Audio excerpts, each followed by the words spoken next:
श्री शिवाय नमस्तुभ्यं प्रिय भक्तों। 10 मार्च आमल की एकादशी 2025 के दिन अगर आप चुपचाप गाय को खिला दें एक खास चीज तो एक महीने के अंदर आपकी आर्थिक स्थिति में बड़ा बदलाव आ सकता है। नमस्कार दोस्तों, स्वागत है आपका ज्ञानवर्धक टेल्स चैनल में। आज हम आपको एक बहुत ही खास और दुर्लभ जानकारी देने जा रहे हैं। साल 2025 में पड़ने वाली आमल की एकादशी बेहद महत्वपूर्ण और शक्तिशाली मानी जाती है। इस दिन का व्रत किसी भी कार्य में सफलता पाने के लिए रखा जाता है।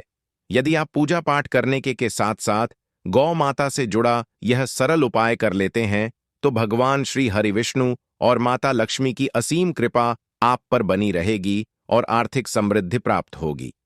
मैं आपसे वादा करता हूं कि अगर आपने यह उपाय पूरी श्रद्धा से कर लिया तो निश्चित रूप से आपको इसका फल मिलेगा। तो आइए जानते हैं आम्ल की एकादशी के दिन कौन सा खास उपाय करना चाहिए। इस पावन दिन अगर आप गाय को एक विशेष चीज खिला देते हैं तो धन संपत्ति की कोई कमी नहीं रहेगी। इस उपाय से सभी प्रकार के संकट दूर होंगे, पितृदोष खत्म होगा और पूरे साल आपके घर में सुख समृद्धि बनी रहेगी। आपके बैंक बैलेंस में वृद्धि होगी, तिजोरी कभी खाली नहीं होगी और धन की बरकत बनी रहेगी। अगर आप इस उपाय को करते हैं तो गरीबी का पूरी तरह नाश हो जाएगा। कहते हैं कि गाय में 33 करोड़ देवी देवताओं का वास होता है और जब कोई व्यक्ति सच्चे मन से गौ सेवा करता है तो उसे इन सभी देवी देवताओं का आशीर्वाद प्राप्त होता है। इससे घर में कभी अन्न वस्त्र और धन की कमी नहीं होती। इस शुभ दिन पर स्नान करके श्री हरि विष्णु और माता लक्ष्मी की पूजा करें। यदि आपके पास आंवला का वृक्ष है तो उसकी भी पूजा करें।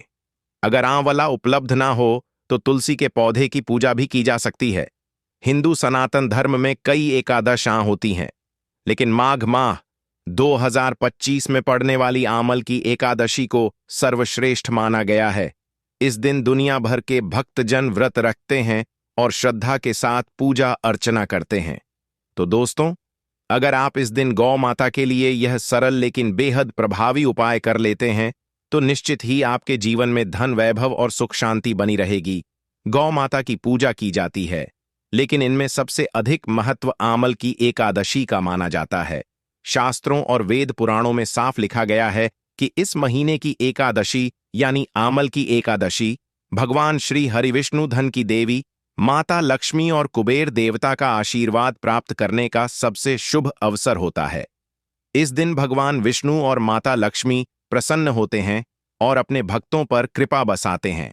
कहा जाता है कि आमल की एकादशी के दिन चंद्रमा अन्य दिनों की तुलना में सबसे अधिक प्रकाशमान होता है।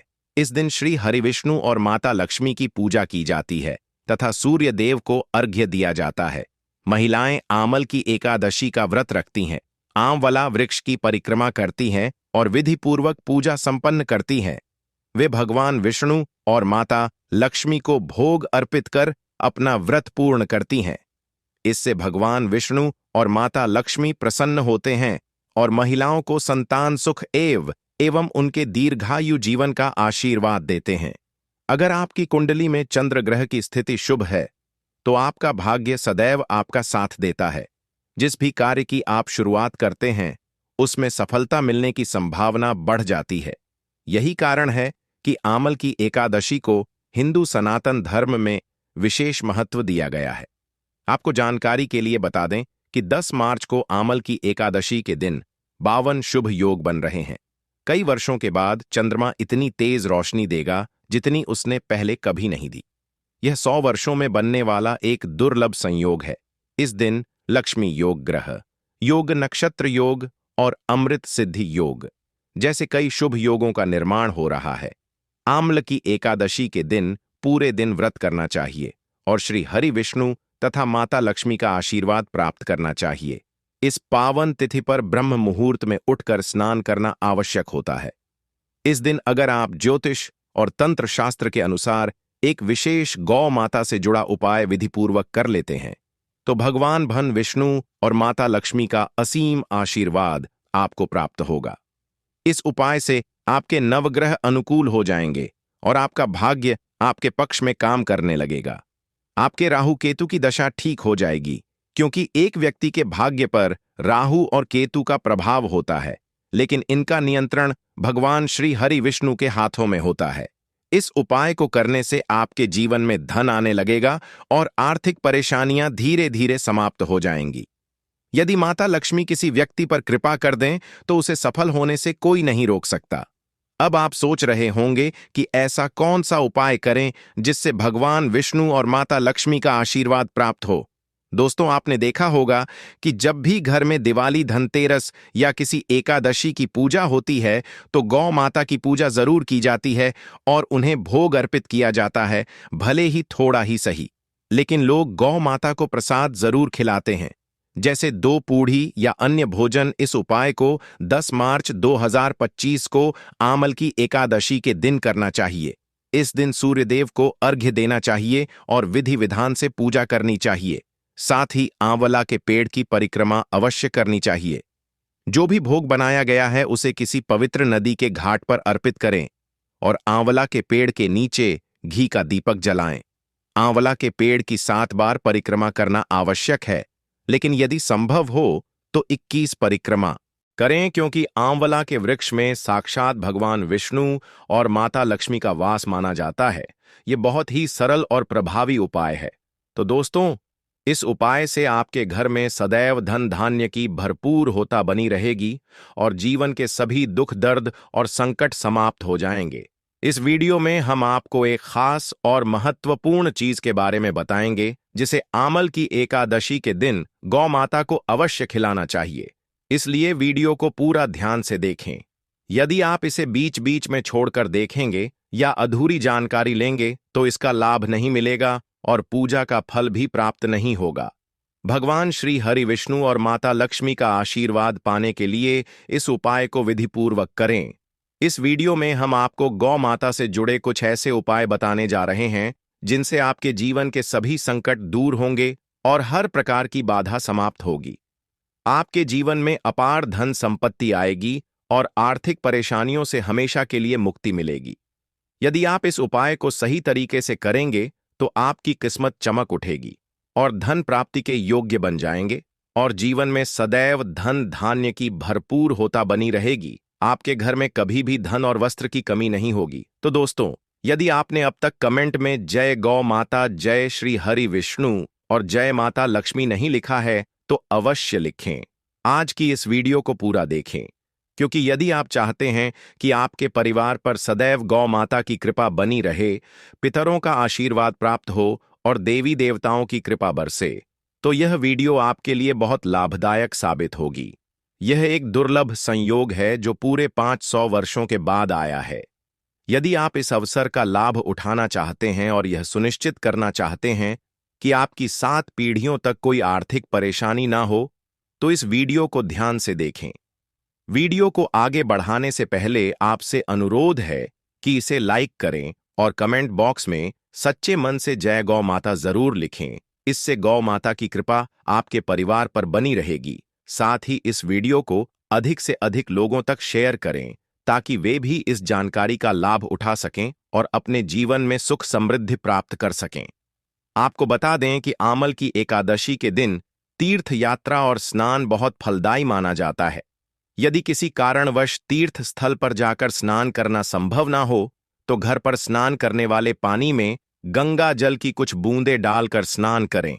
इसके बाद अपने घर के पूजा स्थान को अच्छी तरह साफ करें और विधिपूर्वक पूजा करें।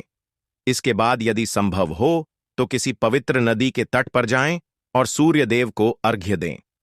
वहां एक घी का दीपक जला और दीपक के पास भगवान श्री हरि विष्णु और माता लक्ष्मी का चित्र या मूर्ति स्थापित करके पूजा करें। इस दिन आंवला वृक्ष की 107 बार परिक्रमा करना शुभ माना जाता है। यदि आंवला का वृक्ष उपलब्ध न हो तो तुलसी के पौधे की परिक्रमा भी कर सकते हैं। परिक्रमा के दौरान भोग के लिए कुछ न कुछ अवश्य तैयार करें, जैसे खीर, पूरी, हलवा आदि। इसके बाद जो भी प्रसाद तैयार किया गया है उसे भगवान को अर्पित करें। साथ में परिक्रमा करनी है दोस्तों। परिक्रमा पूरी होने के बाद दोनों हाथों से नमन करें और उन चावलों को पेड़ के पास अर्पित कर दें। इसके बाद अपनी इच्छा प्रकट करते हुए विधिपूर्वक पूजा करें। पूजा समाप्त होने के बाद दीपदान करने से सभी मनोकामनाएं पूरी होती हैं। यह वीडियो बहुत ही महत्वपूर्ण और शुभ फलदायी है, खासकर आमल की एकादशी के दिन। इस दिन पूर्वजों की आत्मा की शांति के लिए पिंड दान करना बेहद लाभकारी माना जाता है, जिससे उन्हें मोक्ष की प्राप्ति होती है।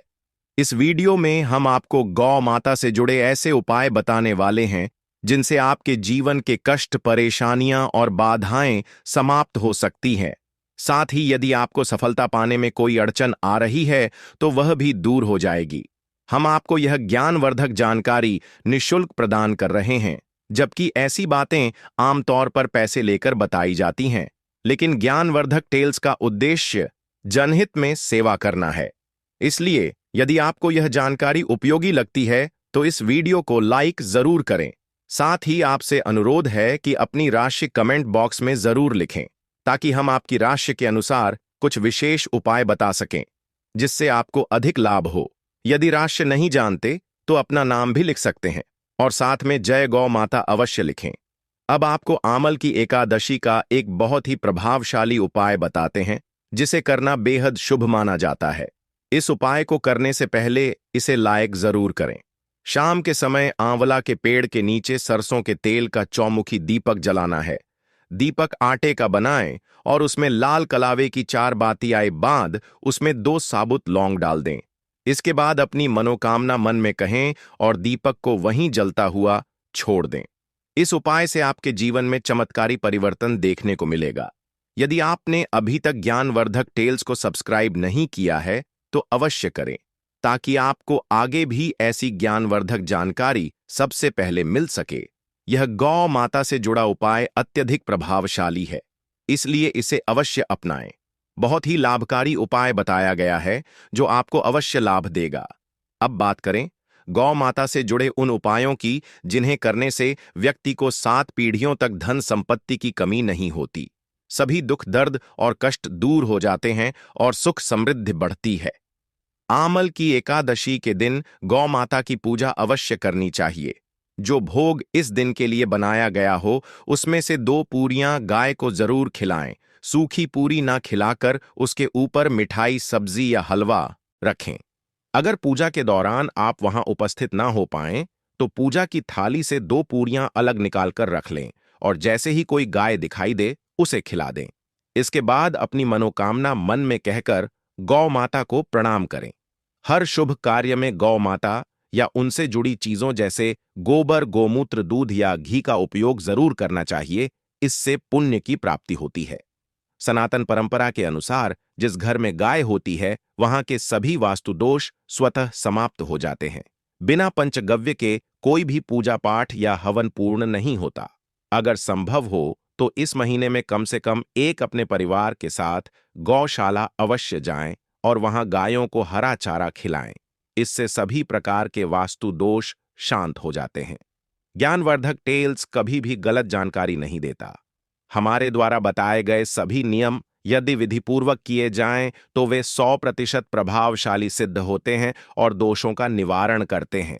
गर्मियों में गौ माता को पानी पिलाएं और सर्दियों में गुड़ अवश्य खिलाएं। खासकर आमल की एकादशी के दिन गौ माता को गुड़ खिलाना बहुत शुभ माना जाता है। गर्मियों में गाय को गोदना खिलाने से भी लाभ होता है।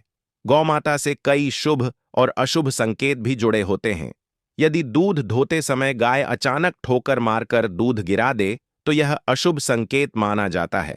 वहीं यदि यात्रा पर निकलते समय कोई गाय अपने बछड़े को दूध पिलाती हुई दिख जाए तो यात्रा सफल होती है। रात्रि में गाय की हुंकार सुनाई देना भी शुभ संकेत माना जाता है। इससे यह संकेत मिलता है कि आने वाले समय में घर परिवार में सुख समृद्धि बढ़ेगी। दोस्तों, आमल की एकादशी के दिन और इस पूरे महीने में आपको गाय के साथ किसी भी तरह का अनुचित व्यवहार नहीं करना चाहिए, क्योंकि यह घोर पाप माना जाता है। गाय को राष्ट्रीय पशु बनाए जाने और इसे विशेष अधिकार देने की बात हो रही है, लेकिन फिर भी कुछ लोग इनके साथ गलत व्यवहार करते हैं। जब गाय दूध देना बंद कर देती है तो कई लोग उन्हें सड़कों पर छोड़ देते हैं। कुछ लोग उन्हें मारते पीटते हैं, डंडे से मारते हैं या उन पर पानी डाल देते हैं। कई बार गाय घायल हो जाती है, बीमार पड़ जाती है और तड़प तड़प कर दम तोड़ देती है। ये बहुत ही निंदनीय है। शास्त्रों में स्पष्ट रूप से कहा गया है कि गाय के साथ कैसा व्यवहार करना चाहिए। गाय को कभी भी मारना पीटना नहीं चाहिए। शास्त्रों में गाय को माता का दर्जा दिया गया है और इसे कष्ट देने वाला व्यक्ति उतना ही बड़ा पापी होता है जितना कि माता को कष्ट देने वाला। ऐसे व्यक्ति को नरक में कष्ट भोगने पड़ते हैं और अगले जन्म में उसे पशु योनि में जन्म लेना पड़ता है। गौतम मुनि ने गलती से एक गाय को डंडा मार दिया था जिससे उसकी मृत्यु हो गई थी। इस पाप से मुक्ति पाने के लिए उन्होंने वर्षों तक कठोर तपस्या की थी। भगवान श्री कृष्ण ने भी बैल के रूप में आए वृद्ध असुर का वध किया था, जिससे मुक्ति पाने के लिए उन्हें संपूर्ण तीर्थों को एक कुंड में बुलाना पड़ा और उसमें स्नान करना पड़ा। जब भगवान श्री कृष्ण भी इस पाप से मुक्त होने के लिए इतना कुछ करने को मजबूर हो गए, तो एक साधारण मनुष्य को इस प्रकार की गलती कभी नहीं करनी चाहिए। गाय को पानी पीते समय भगाना भी बहुत बड़ा पाप माना गया है। जो व्यक्ति ऐसा करता है वह पाप का भागी बनता है और अगले जन्म में दर दर भटकता है। वहीं जो व्यक्ति आराम कर रही गाय को जबरदस्ती उठाता है वह अपने पूर्व जन्मों के पापों से मुक्ति पाने का अवसर खो देता है। गाय को डंडा मारकर या पानी डालकर उठाने से व्यक्ति को अगले जन्म में भारी कष्ट भोगने पड़ते हैं। शास्त्रों में कहा गया है कि जो लोग गाय की सेवा करते हैं, उन्हें भोजन कराते हैं और उनकी सही देखभाल करते हैं, उनकी सभी इच्छाएं पूर्ण होती हैं। गाय के बछड़े से बचा हुआ दूध ही मनुष्य को ग्रहण करना चाहिए। कुछ लोग एक बार गाय को धोने के बाद फिर से बछड़े के लिए बचा हुआ दूध भी निकाल लेते हैं, जो कि बहुत बड़ा पाप माना गया है। इसके अलावा गाय और बैल की पीठ पर बैठना भी महापाप माना गया है। जो लोग ऐसा करते हैं उन्हें नरक की यातना भोगनी पड़ती है। इसलिए हमें हमेशा गौ माता का सम्मान करना चाहिए और उनके साथ प्रेम पूर्वक व्यवहार करना चाहिए। एकमात्र देव के अंश से उत्पन्न नदी ही गौवंश है, जिस पर स्वयं महादेव और महादेवी सवारी करते हैं। नंदी ने अपनी इच्छा से महादेव की सवारी बनना स्वीकार किया था। शास्त्रों में गाय के दान को बहुत महत्व दिया गया है, लेकिन ध्यान रखें कि बूढ़ी या बीमार गाय का दान नहीं करना चाहिए। कठोपनिषद में नचिकेता की कथा इसी से जुड़ी है, जहां उन्होंने अपने पिता द्वारा बूढ़ी गायों के दान पर आपत्ति जताई थी। जो लोग दूध देने वाली गाय या बछड़े सहित गाय का दान करते हैं, वे महान पुण्य अर्जित कर स्वर्ग में स्थान पाते हैं। सूर्य चंद्र मंगल या शुक्र की युति राहु से हो पितृदोष बनता है। ज्योतिष के अनुसार सूर्य पिता का कारक होता है और मंगल रक्त से जुड़ा होता है। यदि राहु या केतु की युति इनमें से किसी से हो तो यह पितृदोष बनाता है, जिससे जीवन में संघर्ष बढ़ जाता है। ऐसे में यदि कोई व्यक्ति प्रतिदिन या कम से कम एकादशी के दिन, विशेषकर आमल की एकादशी पर गाय को रोटी गुड़ और चारा खिलाए तो पितृदोष शांत हो जाता है। हर मांगलिक कार्य में गौ माता से जुड़ी चीजें जैसे गोबर, गोमूत्र, गाय का दूध या घी शामिल करना शुभ माना जाता है। जिस घर में गाय होती है वहां वास्तु दोष स्वतः समाप्त हो जाते हैं। गाय के कूबड़ को बृहस्पति ग्रह का प्रतीक माना गया है। यदि जन्म पत्रिका में बृहस्पति नीच राशि मकर में हो या अशुभ स्थिति में हो तो गौ माता को दाहिनी ओर से जाने देना शुभ होता है दोस्तों।